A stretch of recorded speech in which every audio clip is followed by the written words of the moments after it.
ரட்சிக்கப்பட்ட நமக்கு வேதாகம் கொடுக்கப்பட்டிருக்கு. பெந்தேகோஸ்தே நாளில் அப்போஸ்தலர் 2ஆம் அதிகாரத்தில் ஆவியானவர் பொழிந்தார். அன்றைக்கு தான் சபை உருவானது. இப்போ நம்முடைய வாழ்க்கை, நம்ம பலவீனமானவர்கள் தான். அவரோட உயிர்த்தெழுந்த வந்து நமக்கு பலவீனம் உண்டு. ஆனால் பரிசுத்த ஆவியின் வல்லமையை நீங்கள் பெற்றிருக்கும் பொழுது நீங்கள் பலன் அடைந்து யூதேயாவிலும் சமாரியாவிலும் பூமியின் கடைசி பரியந்தம் சாட்சிகளாக இருப்பீர்கள். பாருங்க, எருசலேமிலும் யூதேயா முழுவதும் சமாரியாவிலும் பூமியின் கடைசி பரியந்தமோ. அதனால தான் அன்னைக்கு அதுக்கு பிறகு கிறிஸ்தவம் வளர்ந்துச்சு. நமக்கும் அதற்கு தான் ஆண்டவர் அடைக்கிறார். நல்ல பாஸ்ட் ஜெபம் பண்ணுவாங்க.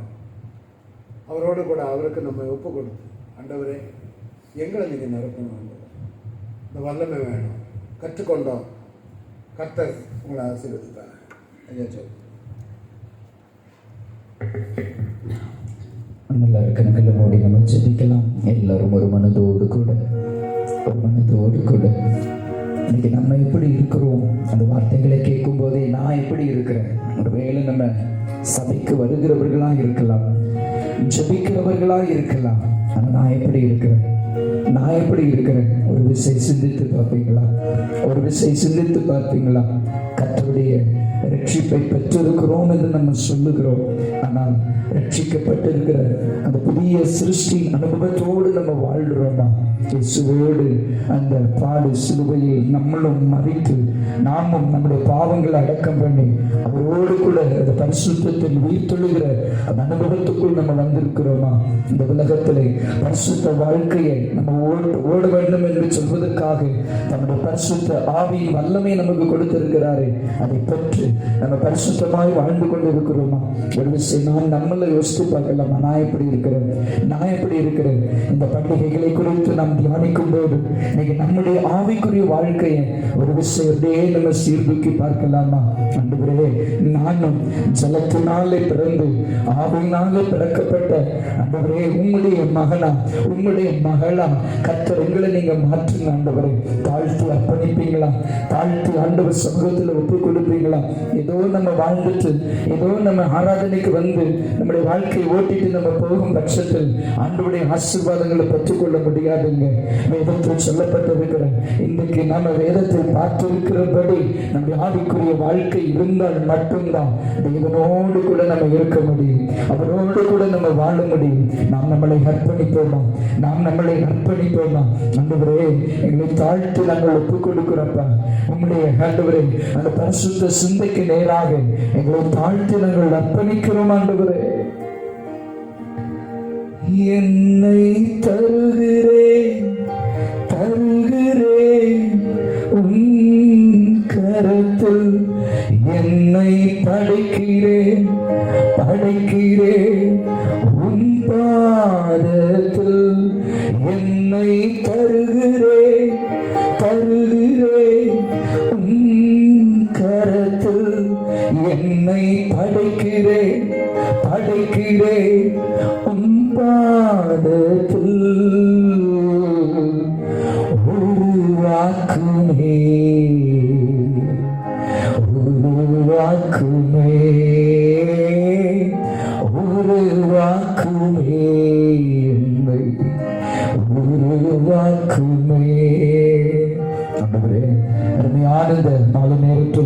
கர்த்தரைகளோடு கூட வார்த்தைகளின் மூலம் நீங்க எங்களுக்கு கொடுத்த நல்ல தெளிவுக்காக உமக்கு நன்றி செலுத்துகிறோம். யார் ரட்சிக்கப்பட்ட பிள்ளை எப்படி இருக்கணும், எவைகளை பெற்றுக்கொள்ள வேண்டும் என்று சொல்லி கர்த்தரைகளோடு கூட பேசின ஒவ்வொரு வார்த்தைகளுக்காய் நன்றி சொல்லுகிறோம். ஆண்டவரே, இது ஒவ்வொரு பிரசங்கத்தை போல ஆண்டவரே இந்த வார்த்தைகளை நாங்கள் கேட்டு விட்டு விடாதபடிக்கு எங்களுக்காக போதிக்கப்பட்ட வார்த்தைகள் என்று சொல்லி அதை நாங்கள் எடுத்துக்கொள்ள ஆண்டவரே எங்களுடைய வாழ்க்கையில் இதை நடைமுறைப்படுத்த கர்த்தனை கிருபை செய்யும்படியாய் நாங்கள் ஜெபிக்கிறோம். எங்களுக்காக பஸ்காவாகி ஆட்டுக்குட்டியாக அடிக்கப்பட்டீங்க ஆண்டவரே. அந்த இரத்தத்தின் வல்லமையினாலே நாங்கள் ரட்சிக்கப்பட்டிருக்கிறோம் ஆண்டவரே. அந்த ரட்சிப்பில் நாங்கள் நிலைத்திருந்து ஆண்டவரே பரிசுத்த ஆவியானவர் ஒத்தாசையோடு கூட நாங்கள் பரிசுத்தமாய் வாழ்ந்து ஆண்டவரே நீர் எங்களுக்காக ஆயத்தம் பண்ணியிருக்கிற அந்த ஸ்தலத்தை நாங்கள் பெற்றுக்கொள்ள கர்த்தர் கிருபை செய்யுங்க. இந்த வார்த்தைகள் எல்லாம் கேட்டுக்கொண்டிருந்த ஒவ்வொரு பிள்ளைகளுக்காக நாங்கள் ஜெபிக்கிறோம். அவர்களுக்குள்ளும் ஆண்டவரே ஒரு மறுரூபம் உண்டாகட்டும். ஆண்டவரே இவனதான என்று சொல்லி அறியாதபடிக்கு நாங்கள் வாழ்ந்து கொண்டிருப்போம் என்று சொன்னால் உணர்த்துகிற தெய்வம் இந்த வார்த்தைகள் எங்களை உணர்த்தட்டும். ஆண்டவரே இந்த சத்தியம் எங்களை உணர்வடைய செய்யட்டும். ஆண்டவரே அது ஆண்டு பிரசனத்துக்குள் ஒப்புக் கொடுக்கிறோம். ஞானங்களுக்காக நாங்கள் ஜெபிக்கிறோம். இன்னும் உங்க கிருபைகளினால் நிரப்புங்க, இன்னும் உங்க ஞானத்தினால நிரப்புங்க. சரீரத்தில் நல்ல ஒரு ஆரோக்கியத்தை பாதுகாப்பை கொடுங்க. ஆவியானவர் அவர்களை நடத்தும்படியாக நாங்கள் ஜெபிக்கிறோம். இங்க வந்திருக்கிற அத்தனை பிள்ளைகளையும் நாங்கள் வாழ்த்துகிறோம், ஆசீர்வதிக்கிறோம். ஆண்டவரே வராத பிள்ளைகளுக்காக நாங்கள் ஜெபிக்கிறோம். இந்த சபையில எல்லாரையும் ஆண்டவரே அப்பா வேதத்தை கற்றுக்கொள்ளுகிற வாஞ்சையை கொடுத்து அநேக பிள்ளைகள் வருகிற நாளில் வர கர்த்தனை கிருபை செய்யும்படியாக நாங்கள் ஜெபிக்கிறோம். ஆசீர்வதியும் இயேசு கிறிஸ்துவின் மூலம் ஜெபிக்கிறோம் எங்கள் நல்ல பிதாவே, ஆமென். என் ஆத்துமாவே கர்த்தரை ஸ்தோத்திரி, என்னுடைய உள்ளமே பரிசுத்த நாமத்தை ஸ்தோத்திரி. என் ஆத்துமாவே கர்த்தரை ஸ்தோத்திரி, கர்த்தர் செய்த சகல உபகாரங்களை மறவாதே. ஆமென்.